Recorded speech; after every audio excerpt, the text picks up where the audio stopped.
मैं आप लोगों को इंट्रोगेटिव सेंटेंस बताने जा रहा हूं जो कि ये प्रेजेंट परफेक्ट टेंस से है।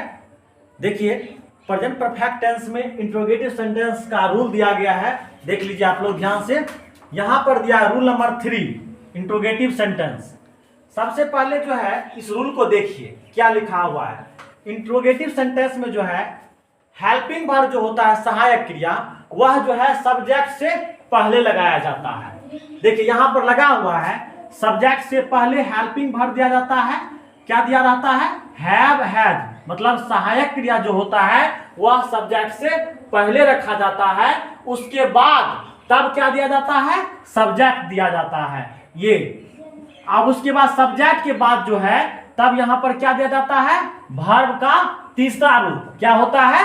वर्ब का तीसरा रूप। उसके बाद जो है ऑब्जेक्ट रखे जाते हैं, तब उसके बाद प्रश्नवाचक चिन्ह। अब देखिए, अब इस रूल के माध्यम से कुछ एग्जांपल्स दिए हुए हैं। इस रूल के माध्यम से हम इसको बनाते हैं। आप लोग थोड़ा ध्यान से समझिए। देखिए सबसे पहला सेंटेंस क्या कर रहा है, तो इस सेंटेंस को हम कैसे बनाते हैं इस रूल के माध्यम से। देखिएगा यहां पर जो इंट्रोगेटिव सेंटेंस मतलब क्या जो दिया हुआ है, तो आप देखिए कैसे बनाते हैं। पहले हमें यह देखना है कि सब्जेक्ट क्या है। सब्जेक्ट मैंने का अंग्रेजी आई होता है। क्या होता है? आई। तो आई के साथ हैव लगता है। क्या लगता है? हैव लगता है। तो यहाँ पर इंट्रोगेटिव सेंटेंस है, तो सबसे पहले हम सब्जेक्ट से पहले हमें हेल्पिंग वर्ब देना है, हैव। तो यहाँ पर लिखेंगे हैव। क्या लिखेंगे?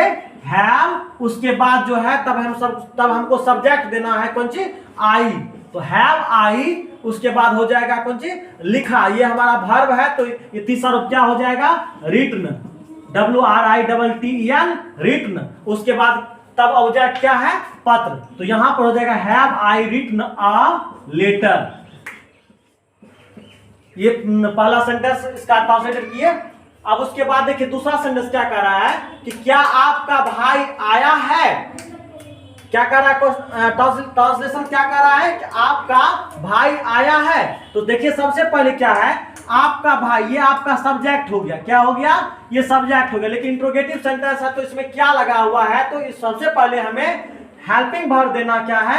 ये हमारा आपका भाई थर्ड पर्सन के सिंगुलर नंबर में आता है। इसके लिए हमें क्या करना है? उसके लिए हम हैज लगाएंगे। क्या लगाएंगे? सबसे पहले सब्जेक्ट से पहले क्या रखेंगे? हैज रखेंगे। उसके बाद हमें क्या देना है? आपका भाई। तो यहां पर हो जाएगा योर ब्रदर, योर ब्रदर। उसके बाद हो जाएगा क्या? आया है, तो आया वर्ब हो गया। तो क्या लिखेंगे? Has your brother. इसका तीसरा कम मतलब आना होता है, लेकिन इसका तीसरा होता है कम, कैम, कम, फिर कम ही होता है। तो हम लिखेंगे क्या यहां पर? कम, COME, कम। तो हो गया हैज योर ब्रदर कम। अब तीसरा से देखिए, क्या राजा स्कूल गया है? क्या राजा स्कूल गया है? तो आप देखिए इसका सेंटेंस कैसे बनाते हैं। इसमें राजा क्या है? सब्जेक्ट है। तो सब्जेक्ट है तो राजा किस पर्सन में है? थर्ड पर्सन के सिंगुलर नंबर में है राजा। हाँ, व्यक्ति का खास नाम है। तो अब इसके अनुसार से हमें क्या लेना है? Helping verb. तो यहाँ पर क्या है? हैज है। तो हैज हमें यहाँ पे लिखेंगे, सबसे पहले हैज लिखेंगे। उसके बाद हमें राजा देना है, हैज राजा। क्या लिखेंगे? हैज राजा। उसके बाद जो है क्या देना है? गया। मतलब ये वर्ब का तीसरा रूप हो जाएगा गो, वेंट, गॉन। इसका तीसरा रूप हो जाएगा। तो यहां पर हम क्या लिखेंगे? गॉन। तो कहां जा रहा है राजा? स्कूल जा रहा है। तो यहां पर हो जाएगा has Raja gone to school. देखिए हो गया। अब उसके बाद देखिए कह रहा है कि क्या मैंने ऐसा कहा है? प्रश्नवाचक चिन्ह है। तो देखिए आप इस सेंटेंस को कैसे बनाते हैं। तो क्या मैंने ऐसा कहा है, ये हो गया मेरा मैंने, क्या हो गया? सब्जेक्ट। लेकिन इंट्रोगेटिव सेंटेंस है तो इसके अनुसार से हमें क्या लेना है? हेल्पिंग वर्ब हैव लेना है। क्या लेना है? हैव। तो यहां पर लिखेंगे सबसे पहले हैव। उसके बाद मैंने कहा आई होता है, तो हम यहां पर लिखेंगे हैव आई। तब क्या कर रहा है? कहा। कहा मेरा क्या है? वर्ब है। तो ये हो गया। इसका तीसरा रूप हो जाता है से, मतलब कहना होता है, लेकिन इसका तीसरा रूप होगा से, सैड, सैड, मतलब सैड ही होगा। तो हम यहां पर लिखेंगे हैव आई सैड, है ना? Have I sad. तो ये ऐसा का अंग्रेजी होता है सो मतलब ऐसा होता है। तो यहां पर लिखेंगे हैव आई सैड सो, है ना? ये बन गया सेंटेंस।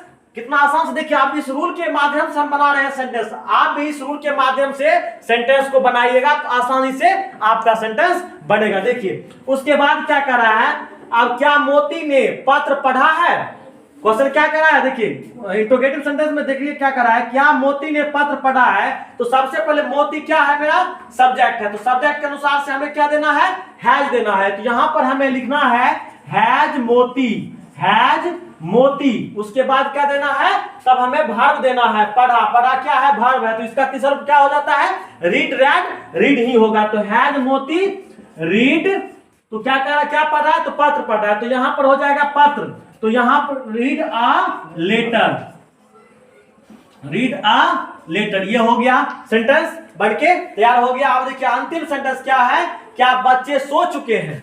अंतिम सेंटेंस क्या है, बच्चे, क्या बच्चे सो चुके हैं। तो यहां पर देखिए सबसे पहले बच्चे मेरा क्या है, सब्जेक्ट है, तो सब्जेक्ट ये देखिए सिंगुलर में है या प्लूरल में है प्लूरल में, लेकिन यहाँ पर जो है बच्चा रहता तो ये सिंगुलर रहता, लेकिन बच्चे है तो प्लूरल में है। तो अब यहाँ पर हमें क्या देना है, तो बच्चे जब प्लूरल में है तो इसके लिए हमें लिखना है सबसे पहले, अब जब प्लूरल में है तो यहाँ पर लेना क्या है, हैव लेना है। तो यहाँ हम लिखेंगे हैव, उसके बाद देना है क्या, have the children, have the children. तो यहां हम लिखे हैव द चिल्ड्रेन, उसके बाद क्या है, सो चुके हैं। तो ये तीसरा रूप क्या हो जाएगा, स्लीप का, स्लीप, स्लैप, स्लैप होता है, तो हम यहां पर लिखेंगे स्लैप, तीसरा रूप। देखिए सेंटेंस बन गया। ये सभी सेंटेंस जो है आप लोग के सामने ट्रांसलेटेड किए। आप इस रूल के माध्यम से जो है इस सेंटेंस को बनाइए, और भी सेंटेंस आप जो है अपने किताब से जो है बनाइए इस रूल के अनुसार से। बहुत आसान तरीका से यह सेंटेंस बनेंगे, और उसके बाद जो है आप इसे जो है आसानी से समझ सकते हैं। ठीक, धन्यवाद।